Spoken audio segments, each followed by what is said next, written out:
вновь. Меня зовут Ирина Ефимова. И вот сегодня я начала выпуск с фразы «Бомарше», потому что в русском театре готовится премьера «Женитьбы Фигаро». И мой сегодняшний гость, режиссер-постановщик Борис Ярош. Здрасте. Здравствуйте. Вот вы приехали в Якутск специально, чтобы поставить эту пьесу. Расскажите для начала, как познакомились с русским театром, как так получилось, что вас пригласили? Все дело в том, что мой коллега, художник этого спектакля, он не первый спектакль у вас оформил, он с театром сотрудничает достаточно давно, и как бы вот через него состоялся этот контакт. Мы очень долго обсуждали, когда, какое название должно быть. Но вот получилось так, что и у театра возникла пауза, и у меня в том числе. И вот как бы вот в это время мы решили сотрудничать.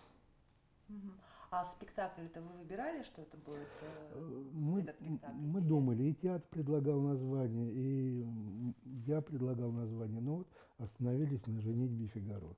Вроде как это такая классическая комедия, которой не препятствуют никакие политические обстановки в стране, в мире и прочее. Она всегда очень актуальна и уместна на все случаи жизни. Тут недавно наш президент выступал, и в беседе с директором Читинского театра, такой передача была, как это, «Телемост» или что-то такое, вот, прозвучала такая его фраза, что «а мы-то ставим их пьесы, это они нас отвергают, а мы ставим их лучше». Ну, я подумал, почему бы их лучше действительно не ставить? Нельзя же вот сейчас все отвергать. Вот возникло это название. Но, насколько я знаю, этот спектакль давно идет у вас в родном вашем театре Брянском. Ну, не очень давно. Он идет года 3, наверное, 3 сезона. Идет хорошо, идет на аншлагах. Зрителю нравится, он красивый. Актеры получают удовольствие. Вот поэтому... Но, получается, у нас в Якутске будет такая вариация на тему этой постановки вашей в Брянске? Ну, или это другой спектакль будет? Внутренне он, конечно, будет другой, потому что актеры другие. Вот. Но внешний рисунок и как бы замысел, он остается. Актеры другие, они как бы используют свой аппарат воплощения, и поэтому... Ну, кстати, про актеров. Вы часто говорили, что для любого спектакля главным является актер, да, который способен сыграть. И вот, насколько я понимаю, в Якутске как раз актеров вы не выбирали, распределение шло без вас. Совершенно верно. А как я могу их выбирать, если я никого не видел? Я думаю, что и дирекция заинтересована в том, чтобы спектакль был хороший. Я уверен, что никогда руководитель не предложит самых худших актеров. Да худших и не бывает, в общем-то, я так считаю. Вот. Но я думаю, что вполне такое верное распределение и точное достаточно. Вот. А если бы я это делал, ну, я потерял лишнее время, и театр потерял бы это время. Я ходил бы, смотрел спектакли, выбирал, и не факт, что выбрал бы лучше. А бывает так, что вот на актера смотрите, вроде бы он герой, а потом начинаются репетиции, и понимаете, что Бывает не то. такое, бывает. Бывает. Проще работать в своем театре, когда знаешь всех, на что они способны, и иногда даже возникает, что вот это надо бы поставить через несколько лет, когда он вырастет, а это надо поставить побыстрее, пока он еще в силе работать. Бывает такая ситуация. Конечно, идешь от актера. Ну вот и как в таком случае быть, если... Но если нет исполнителей, то лучше не браться за это. Просто, наверное, это самый точный вариант, потому что, ну а как еще по-другому? Нет, ну можно прикрыть музыкой, там, декорациями, чем-то. Ну, а все равно это будет видно, что актер не совсем тянет, как говорят у нас на театре. Ну и вот как вам наши ребята? Очень хорошие ребята. Вы знаете, тут много таких неожиданностей вот, в этот приезд. Во-первых, я познакомился с хорошей труппой, я уже и директору сказал. Говорю, очень хорошая труппа, хорошие ребята. Вот. Я, честно говоря, не ожидал. Да, мне казалось, ну, далеко, очень далеко.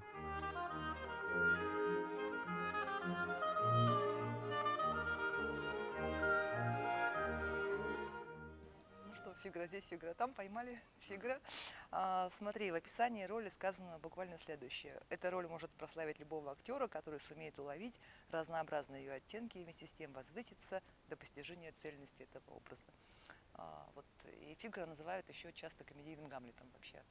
Ты эту роль долго ждал? Как вообще воспринял? Ну, я еще не дошел до этой стадии, чтобы возвыситься, пока еще в поиске, поэтому нет, ну роль действительно сложная, она такая на первый взгляд такая какая-то простая, легкая, но много чего есть внутри этого образа. Ну и вот сейчас постигаем потихонечку. Да, действительно есть, ну и с Гамлетом можно сравнить. Ну, эта роль стала буквально последней для Андрея Миронова, и причем он там не доиграл последнюю сцену, как известно. Вот, то есть образ этого персонажа в России, в своем роде, в театральной России, да, он так вот запечатлен на Миронове. Вот не страшно ли было, что будут сравнивать, или вообще не думал про это? Да нет, я не думаю, что будут сравнивать. Это было 30 лет назад. А спектакль, поставленный тот еще больше времени назад. Ну и у нас совсем другой спектакль. Там у Миронова был такой... Вот у Миронова, наверное, как раз был такой, что-то такое гамлетовское в его «Фигаро». Но я думаю, у нас не такой будет «Фигаро». У нас будет другой, не мироновский. Хорошо, Федоренковский Фигаро, он какой? Фигаренковский. А он какой, Федоренковский Фигаро? Человек, который ищет свое счастье, строит свое счастье, пытается сделать какое-то свое гнездышко там, со своей любимой, чтобы в этом гнездышке жить. При этом все обстоятельства все время складываются против него. И с помощью всего своего ума, там, находчивости и так далее, он преодолевает эти обстоятельства, которые против него. Ну, Илья, пока режиссер не слышит, я так понимаю, вы же впервые работаете с Ярошем? Да, Борис Владимирович первый раз приезжает к нам в город. Я на самом деле очень рад этому событию, потому что он, на мой взгляд, а мы шепотом, да, чтобы не услышать. Он является представителем вот такой, на мой взгляд, классической, советской, очень хорошей школы режиссуры. И когда режиссер знает свою профессию, когда профессионально в ней разбирается, то, конечно, артисту одно удовольствие в любом спектакле, в любом жанре работать. Профессиональный режиссер, он всегда знает, как найти подход к любому артисту, у него богатый опыт. Тяжелее всего, конечно, вот с начинающими, с амбициозными, но еще пока в полной мере не владеющими вот этими навыками именно общения. И бывали такие случаи, что и артисты писали отказ от роли, и уходили со сцены, и до слез мог режиссер довести. И вот это, конечно, мне очень не нравится, потому что кем бы ты ни был по профессии, ты должен быть человеком в первую очередь. И у нас вот сейчас, вот в данном конкретном случае, вообще никаких проблем с этим нет. Ну, теперь вот про роль, да. Граф преисполнен собственного величия. Роль графа особенно трудно играть, потому что он неизменно оказывается в смешном положении. Так вот прям в песен. Да, это слова действительно автора, Бомарше, и, конечно, сложно. Вообще, эта пьеса, если говорить конкретно о ней, она культовая, ее ставят постоянно с момента ее написания.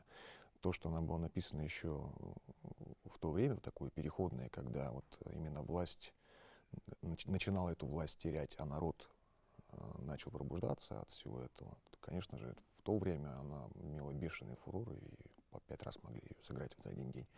Потом это все куда-то ушло, сгладилось, но пьеса очень великолепная, хорошая.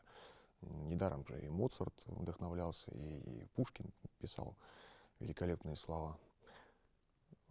Поэтому, я думаю, не только графа здесь очень тяжело играть, а вообще любую роль, потому что ответственность какая-то все-таки перед автором и перед теми величайшими артистами, которые в свое время исполняли эти роли.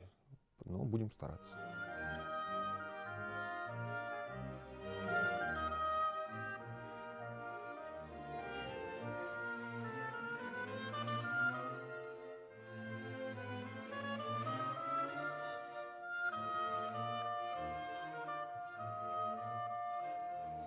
Хотя, вы знаете, в свое время, я не считал никогда Якутск провинцией, потому что в свое время, так очень много лет назад, в Москве я видел спектакль Якутского национального театра «Лодка». Желанный голубой берег мой. Вот. Спектакль на меня произвел очень хорошее впечатление. Я до сих пор помню это название. Я не помню досконально, но я помню общую такую атмосферу. Вот. Поэтому, собственно говоря, так что я уже был знаком с Якутском. Вот.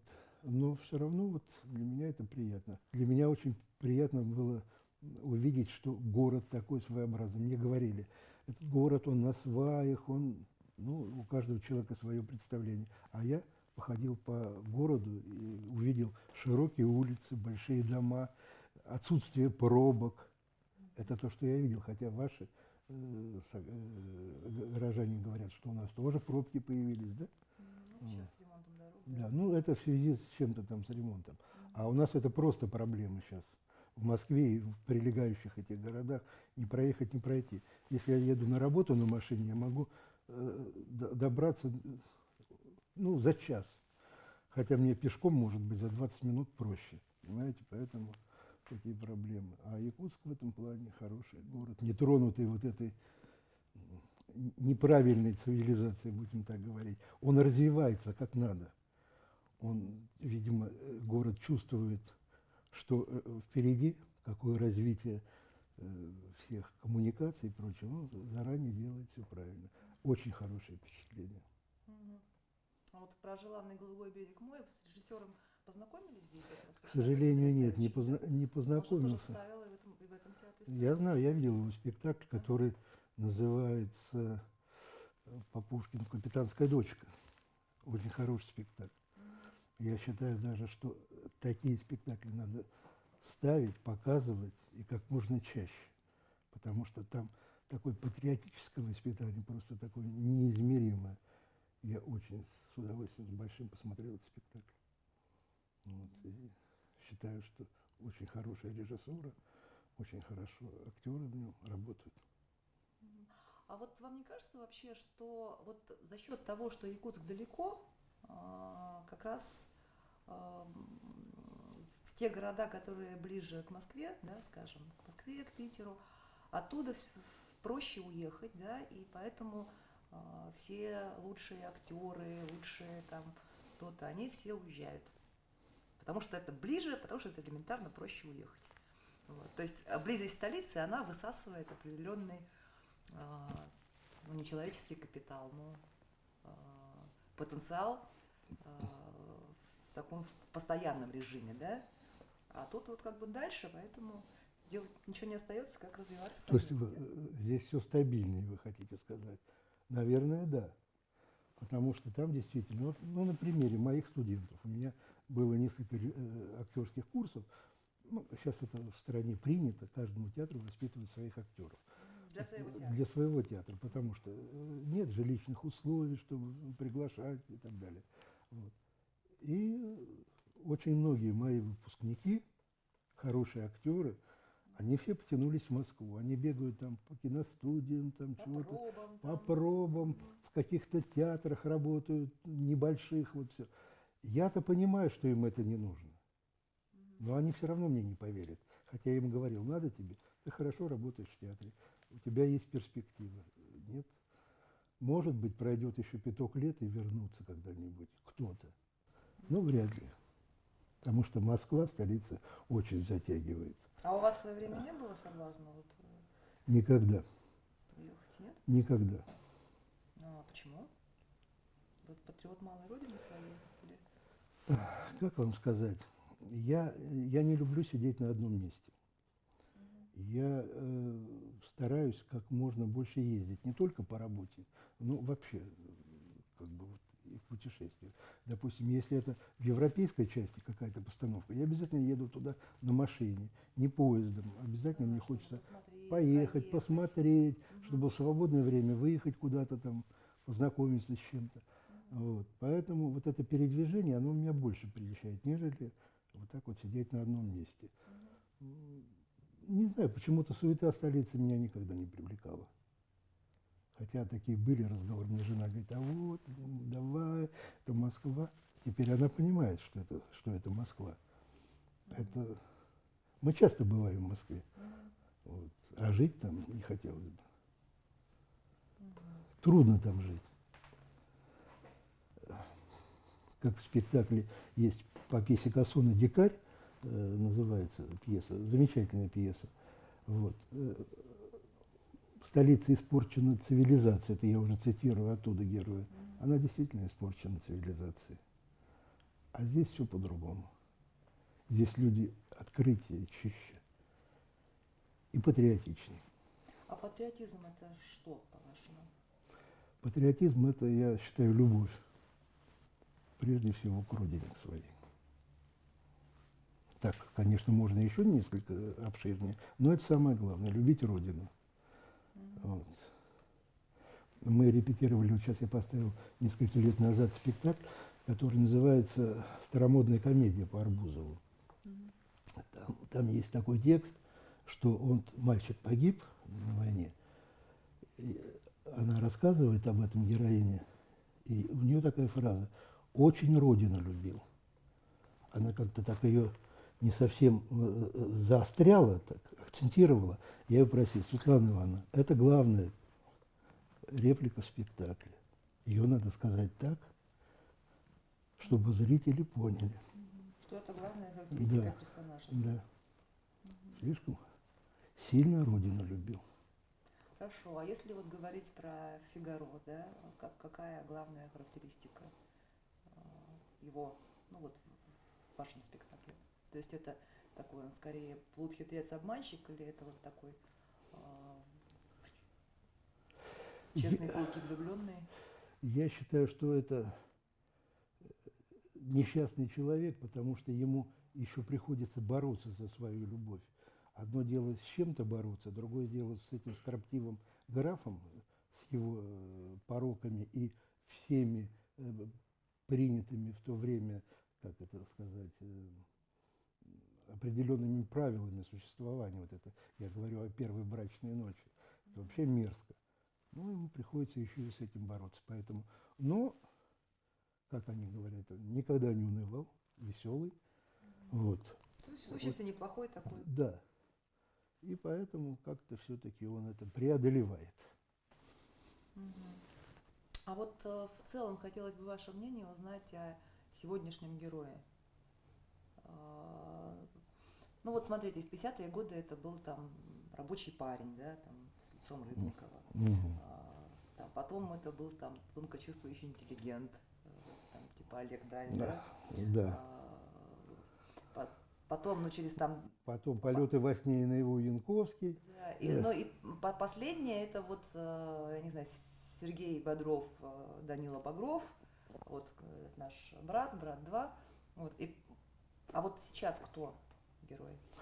А я думаю, что герой нашего времени, герои, это, наверное, те ребята, которые сейчас там. Скорее всего, это так. Потому что эти герои стали появляться на экране, стали появляться в интервью, каких-то в передачах и прочее, в сообщениях телевизионных, радио и прочее. Вот, мне кажется, все-таки это сейчас становится героем.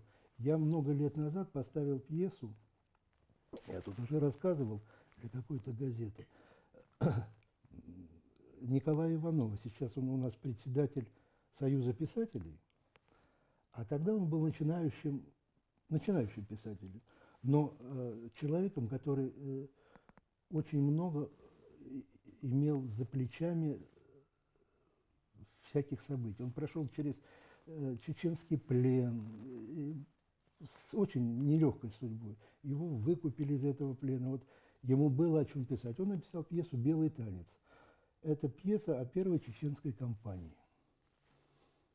Тогда этот герой, который вот сейчас, о котором мы говорим, вот в этой пьесе было только-только его становление. Вот. Мне казалось это очень любопытно. И вы знаете, все, кто не смотрел эту пьесу, я имею в виду молодежь, в зале равнодушных не было.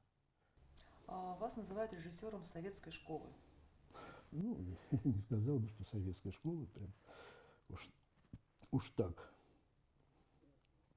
Мы тоже можем пошалить иногда, чего-то там пофантазировать. Но, во всяком случае, я считаю, что театр должен оставаться театром, а не каким-то извращенным видом искусства, во что пытается его сейчас превратить. Ну, то есть все-таки должно быть как бы как это, по классике, или как? Ну, наверное, да. Театр должен развиваться по законам. Вы знаете, сейчас очень много режиссеров, я их встречаю, они приезжают и к нам в театр ставят, иногда там директор таких найдет. Вроде как они достаточно известные, они на слуху там. Они ставят драматургию так, чтобы в ней выразиться. А драматургии ничего не остается. Все эти авторы, Чехов, Шекспир и прочее, прочее, они там, наверное, в гробу переворачиваются, когда идет этот спектакль. Почему? Потому что от пьесы там мало что есть. Там есть их выражение. Вот. И каждый хочет самовыразиться. А поскольку они все стараются подражать кому-то, вот вы назвали имя, да, то в принципе это все получается очень даже похоже. Я смотрю, вот этот молодой режиссер приехал. Причем они способные ребята есть. Вот этот. А у них все одинаково, все одинаково. Почему? Потому что вот они подражают, они лепят. Все мы были такие. Мы тоже кому-то в свое время подражали. Но там были подражатели другие.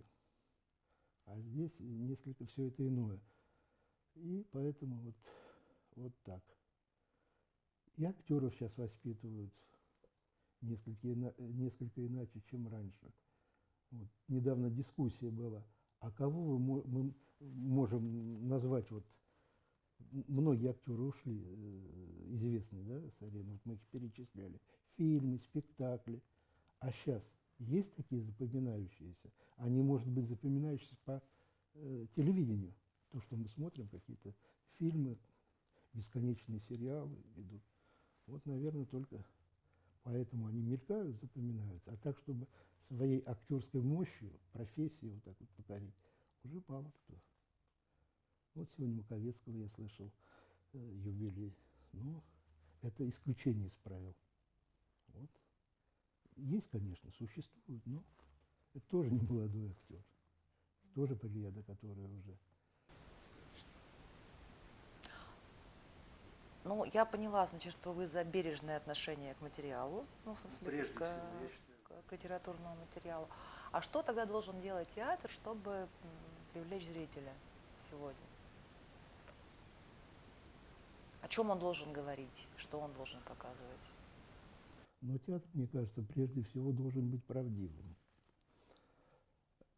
Что показывать? Хорошую драматургию, прежде всего, подбирать. И не идти, допустим, не ставить на потребу дня, как это было особенно вот в предыдущие несколько лет, десятилетий, так скажем, да? Когда... Можно было за счет вот вывел ты актрису Да, на сцену, да. зритель пошел. Вот. А надо, я понимаю, что театр должен зарабатывать прежде всего деньги на свое содержание, на постановки, все. Вот. Но театр на чем может зарабатывать? Мы с художником часто дискутируем, вот, который этого спектакля. Он говорит, ну что поделаешь, сейчас время такое, люди хотят комедии. Я считаю, что он прав. Абсолютно прав. Хотят комедии, да. Но, значит, комедии надо выбирать те, которые соответствовали бы. Ну вот вы начали разговор с того, что с художника-постановщика, да, потому что Александр Дубровин действительно тут уже спектаклей 10, наверное, осуществил в этом театре. Вот вам важен тандем с ним? Ну, так получается, что последние, ну, наверное, уже около 10 лет. Я все свои спектакли ставил с этим художником. Вот так вышло. Это потому, что с ним очень интересно. Он, во-первых, хороший художник. Что немаловажно, он очень хороший человек, с которым приятно общаться. Вот. И вот эти два его качества, оно привлекает. Вот. Есть варианты, допустим, ставить с другими художниками, я не хочу. Вот если Дубровин занят, я лучше подожду. То есть у вас совпадает какое-то видение, да? Скорее всего, да. Потому что бывали такие периоды, допустим, когда я был молодой, там тоже складывались какие-то тандемы, там появлялись художники, балетмейстеры, с которыми работаешь много-много лет. Но потом все меняется, страны у нас отделились, потом совсем отделились, кто-то остался глубоко за границей, ну, а потом люди не все вечны, уходят. Вот. И был какой-то период, что приходилось работать с разными художниками. Вот приезжаешь где-то с одним, с другим, третьим, четвертым, а это нехорошо. Вот. Проще, когда люди знают друг друга и А вот насколько художник является соавтором спектакля? вы знаете, если говорить в процентном отношении, то в очень большом процентном отношении. Я считаю, что если художник хороший, его не надо ни в чем останавливать и ущемлять. Надо давать возможность, чтобы он себя проявлял. Вот. А уже потом идти еще от него. Надо подпитываться друг от друга. Понимаете, в чем дело? Вот. А когда нет той подпитки, ну, например, я вам скажу, я могу оформить спектакль сам. Могу. И приходилось это делать. Но это будет уже мне, как режиссеру, неинтересно. Я буду подпитываться самим собой. Вот я так вот оформил, я придумал, и мне кажется, что это хорошо.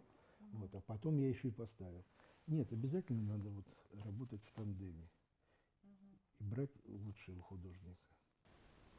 Просто вот вы вначале упомянули как раз этот спектакль «Желанный голубой берег мой», сказали вот это лодка, да, потому что премии это обычно дают режиссерам за спектакли, вот, но там был художник Геннадий Сотников, с которым вот как раз Андрей Борисов, они много-много-много лет работали именно в тандеме. Вот, и это вот, ну, Ну вот, наверное, получился такой хороший спектакль, да, что и художник был такой, который мог предложить какую-то определенную форму, а режиссер эту форму воплотить. Правильно? А вот не будь тут художник, и не было бы этой лодки. И уже... спектакль другой был бы совсем. А что вот для вас, скажем так, ну вот большее удовольствие? Это ставить спектакль или выпустить его и видеть уже? То есть ну, вот, работа вот эта вот в процессе или то, что получается в итоге? Я сейчас задумался. Я не очень люблю смотреть спектакли, особенно свои. Вот не очень люблю смотреть. Но некоторые спектакли я смотрю. И достаточно часто. Свои спектакли. Вот некоторые спектакли, я не говорю, что каждый спектакль, а вот некоторые. Я почему-то прихожу в театр, смотрю их. Потом я прихожу и смотрю. Вот тут мне доставляет удовольствие. Но это совсем немного таких. Ну раз немного, назовите. Ну, допустим, я смотрю с удовольствием «Ревизора». Ну, он тоже, ему уже, наверное, лет 5-6. Но когда я приезжаю, бываю в Брянске, идет вот спектакль, ну, тоже, кстати, с Дубровиным его делали. Я с удовольствием хожу, смотрю «Ревизор».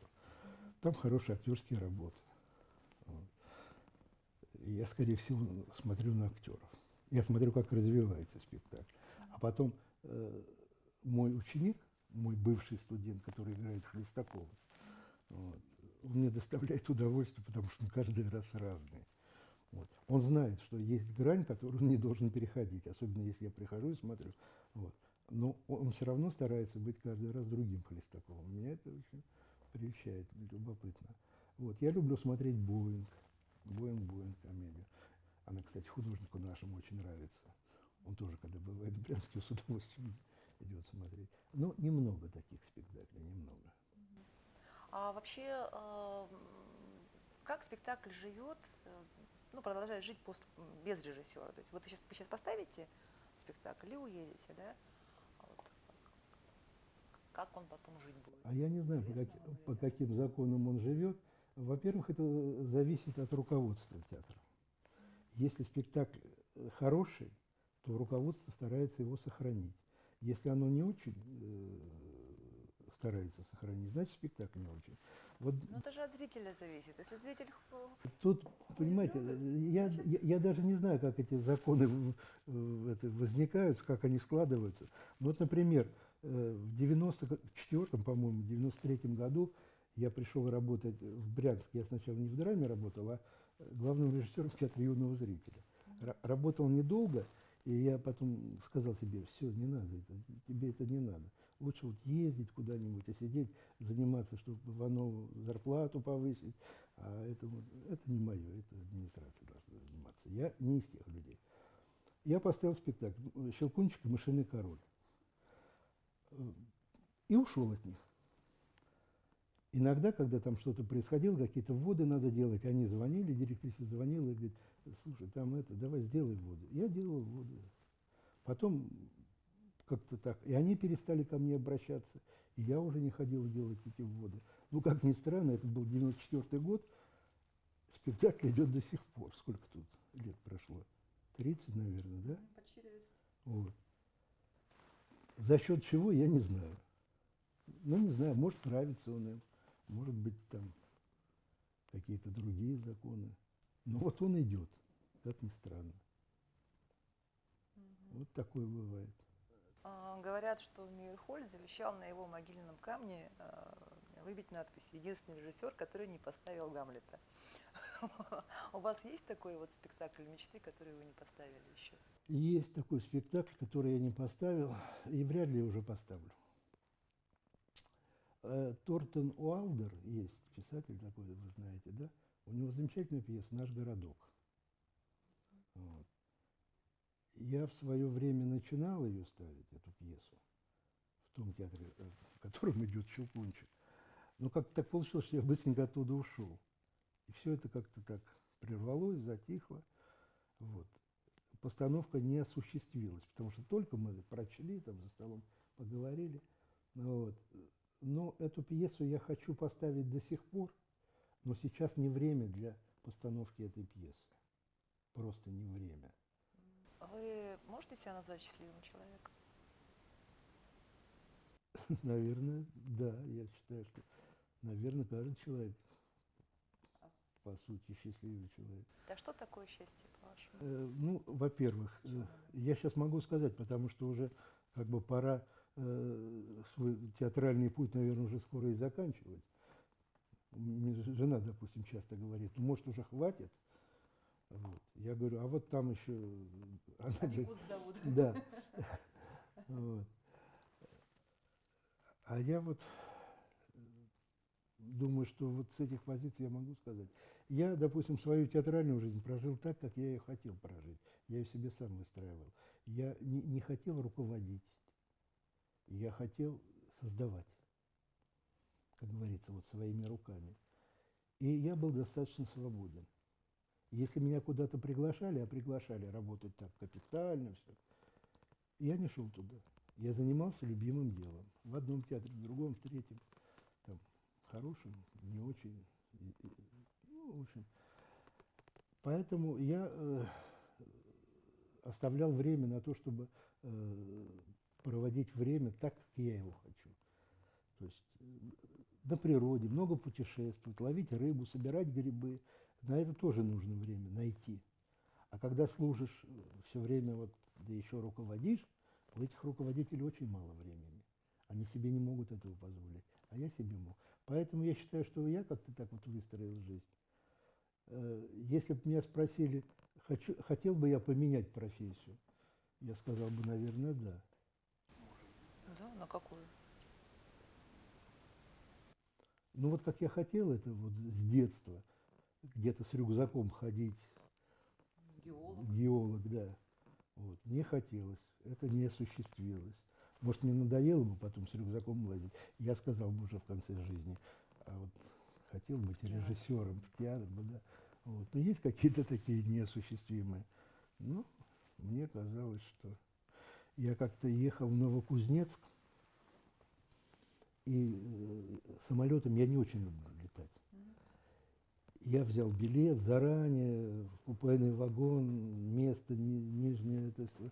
Я думаю, 3 суток или сколько-то там ехать через всю страну, хорошо посмотреть в окно и все это, на свою страну, полюбоваться природой. И я вошел в купе, и окна нет. С той стороны надпись «Какой поезд?». Я пошел к проводнику, я говорю, слушайте, я говорю, а что вам это мешает?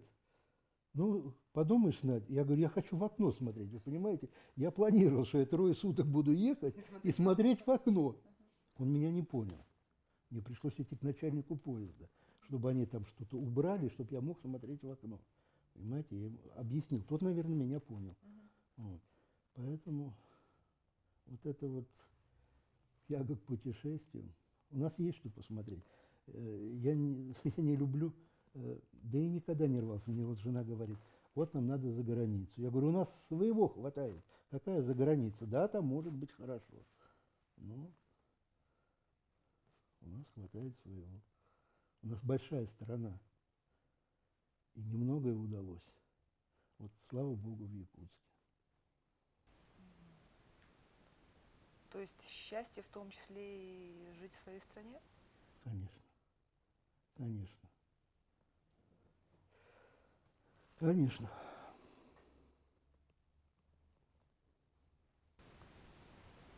Спасибо вам. Ну что ж, это была программа «Якутия Лайф». Меня зовут Ирина Ефимова. Смотрите нас на телеканале «Якутия-24» по будням в 19:15. Расскажем, чем живет Якутия.